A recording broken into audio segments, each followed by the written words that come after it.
মুর্শিদাবাদের ফারাক্কায় বড়সড় মাদক বিরোধী সাফল্য পেল পুলিশ। রবিবার গভীর রাতে 12 নম্বর জাতীয় সড়ক সংলগ্ন স্টেশন রোড এলাকায় অভিযান চালিয়ে 263 গ্রাম হেরোইন সহ এক যুবককে গ্রেপ্তার করে ফারাক্কা থানার পুলিশ। পুলিশ সূত্রে জানা গিয়েছে, ধৃতের নাম মোহাম্মদ সাজিদ, তার বাড়ি বিহারের মধ্যায়পাড়ায় এলাকায়।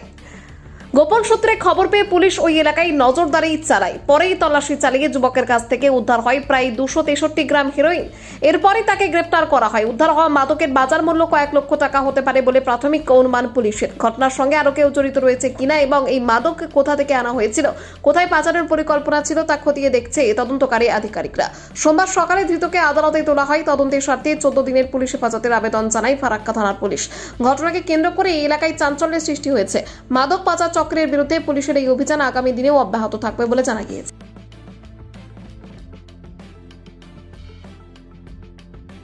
মা আসছেন, চারিদিকে শুরু হয়েছে দুর্গাপুজোর আনন্দের প্রস্তুতি।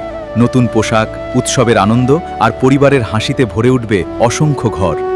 কিন্তু আমাদের সমাজের অনেক অসহায় শিশু এবং বৃদ্ধ বাবা মায়ের কাছে এই আনন্দ এখনও অধরা। তাদের মুখেও ফুটতে পারে পুজোর হাসি আপনার সামান্য সহযোগিতায়।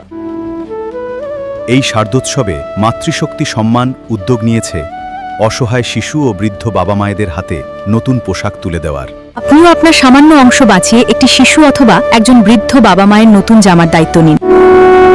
আপনার ছোট্ট সহযোগিতাই কারো জীবনের সবচেয়ে আনন্দের পুজো উপহার হয়ে উঠতে পারে। আসুন সবাই মিলে ভাগ করে নিই পুজোর খুশি। বাড়িয়ে দিন সাহায্যের হাত।